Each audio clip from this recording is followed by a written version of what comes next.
There are three pairs of salivary glands.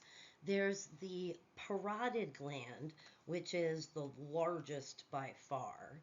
Uh, we also have the sublingual gland, which is actually spews saliva out right underneath your tongue and makes the insides of your lower teeth a nightmare for your dental hygienist. And then we also have the submandibular, which, as they suggest, are underneath the mandible. The parotid gland, as I said, near the ear is the largest.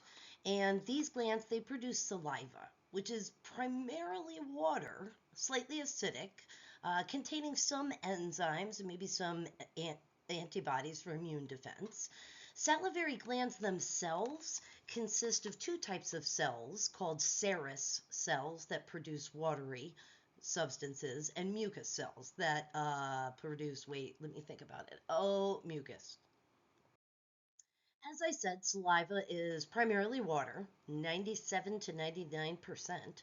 It's slightly acidic owing to the four things that are listed below. Yes, actually, interestingly enough, you have growth factors in your saliva that encourage mitosis and turnover of those stratified squamous keratinized epithelium of your mouth. You have antibodies. They're mostly immunoglobulin A's, and they're common to saliva and other secretions of the body. Your saliva, it contains enzymes, and it contains more than the enzymes that I've just listed right here. Lipase is an enzyme that's capable of performing a little bit of chemical digestion on lipids, breaking them apart. And there's two kinds of lipase. There's one that's capable of acting at relatively neutral pH. And this lipase is found in your saliva, and it begins chemical digestion of your lipids in your mouth. But there is also a lipase that works at a much lower pH. And this lipase is secreted by the pancreas into the small intestine, where it finishes the digestion of the lipids that the salivary lipase started. When the salivary lipase gets down to the stomach, the pH in the stomach, the salivary lipase doesn't like that. It stops working. A lysosome is an enzyme that functions more in encouraging innate immunity than it does in chemical digestion. And isozymes or lysozymes are able to break down proteins called peptidoglycans. They're not fuel proteins. They're present in bacterial plasma membranes.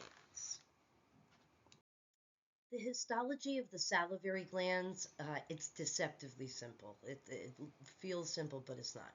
We're at the point in this course where we have to start identifying histological pictures and structures that we've already seen.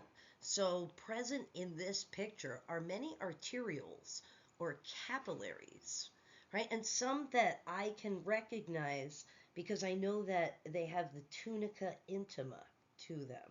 So there's those endothelial cells surrounding them.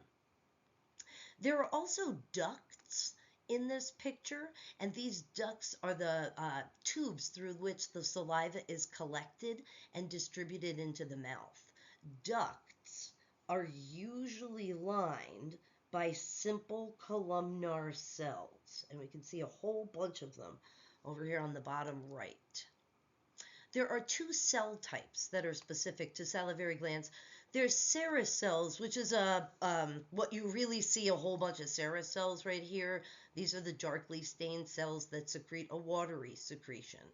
There are also mucus cells, and there's just one here, and that's like one little mucus cell struggling among all of the other ones. And mucus cells secrete a more viscous product with a higher pH. These cells, the mucus cells, they have a more like puffy appearance to them, and they don't take up the stain as readily as those serous cells.